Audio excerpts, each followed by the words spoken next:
Hello, this is my third installment of my Victober series. I'm just beginning to book vlog. I'm Faith, and this is Faith and Books, and I thought I would continue on the theme of books that I think really fit into Victober from my own collection.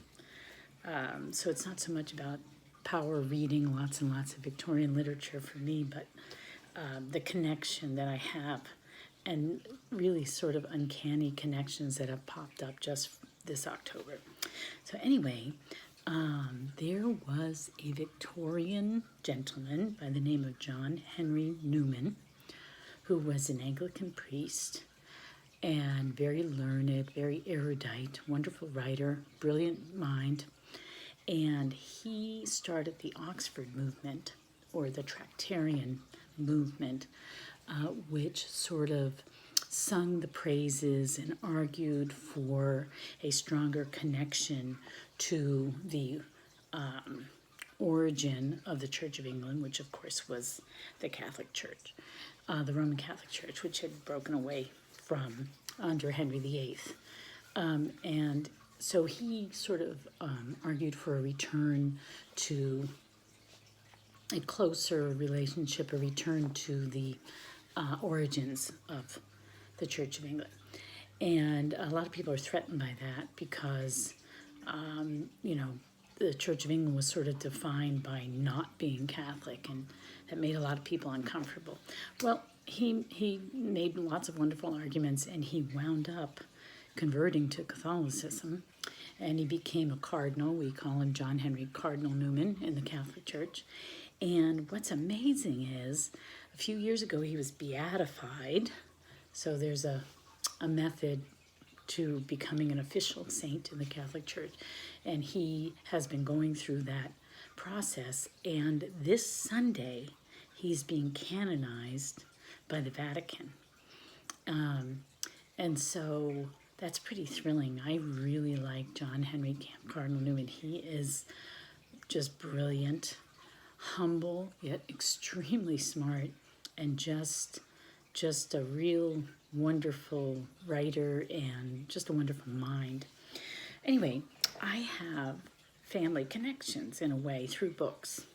Like I said before, I love old books, and I have quite the collection. And I got these from my family, my grandparents and parents. And so when John Henry Newman defected from the Church of England and went over across the Tiber and became a papist, he was quite roundly and soundly criticized. And one of the critics was a guy named, his name is slipping my mind, Charles Kingsley. So Kingsley was an Anglican priest who I think was a favorite of Queen Victoria, and he was a writer. If you've ever heard the Victorian novel Westward Ho or The Water Babies, I've read that one. I haven't read Westward Ho, but The Water Babies it's like a fever dream. It's crazy. Oh my gosh, this guy was it's just the most bizarre book I've ever read. I've got to reread it to see if I can figure it out more. Very, very strange book. It's all about what happens when babies die, and they go down this river, and it's really, really bizarre. I think I don't know, it was a very strange book. But anyway, he wrote that book. It was very popular. I have one of his books called The Heroes, which he told to his children. It's a retelling of the Greek myths, and he wrote it for his children. I think he had several children. Anyway, I have this book. I got it used somewhere. I don't know how I acquired this one. What is the copyright here? It's first edition, 1855, reprinted the 1895. 1895. There you go. This is an 1895 book. Anyway, so Charles Kingsley, who was a very notable Anglican priest, wrote this critique of John Henry Cardinal Newman. And in response to that, Newman decided to write a defense, or Apologia Pro Vita Sua, which means in Latin, apology for his life, and not apology in the sense of saying you're sorry, but as a rhetorical defense. And he wrote this book, and it's a very well-respected book about his whole story of his conversion. And it's really, like I said, he's very erudite and an incredible writer, very Victorian in tone. Anyway, so this book was something that my grandfather bought. And he bought it, again, at a used bookstore. Here's his name. There's his signature, John Brophy. And he bought it, and the copyright for this book is 1865. 1865, so. But he bought it in 1934, and he inscribed it with this prayer. So he was very devout. Jesus, Mary, and Joseph, give me peace of mind, courage, and understanding that I may serve God and my fellow man. J.A.B., John Alexander Brophy, November 6, 1934. So there you see. Right? 1934. Isn't that amazing? My grandfather wrote that prayer back in 1934.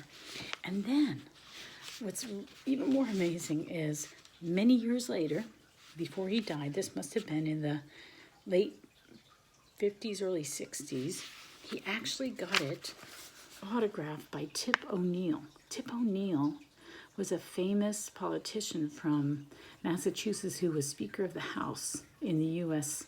Congress for many, many years. And this is his autograph. My grandfather took this old book and gave it to Tip O'Neill to autograph. So this is such an amazing little capsule of my family history. I tried to read this book. I've read chunks of it. It's too hard for me. Oh, here we go. Here's part 7, General Answer to Mr. Kingsley. So there he is, responding to Charles Kingsley's criticism of his defecting to Rome. I tried to read this, but my eyes are too old. I'm getting cataracts and stuff, and the paper's so yellowed. And I was trying to read it as sort of a morning meditation, a little bit at a time. But I think what I'm going to have to do is get it on Kindle, and because the spine is really cracking here too. So I don't think I want to read it from this book anymore. I think I need another edition.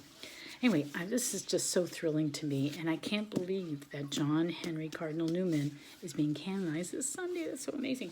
But an even more interesting connection is that for some reason Joseph Pierce, who's an author that I talked about in the previous video, is giving a lecture on him.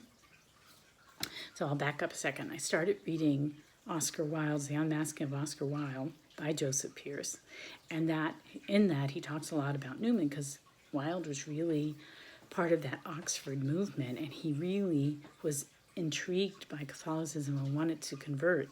He didn't, though, because he had a lot of other temptations going on, which we know about, and he also he was threatened basically with disinheritance if he converted. So he wound up not doing it. He wound up going off in a different direction. But if you read his literature, it really has such a deep Catholic sensibility. It really speaks to you if you know a Catholic worldview. He very much had it. It's exhibited in his writings.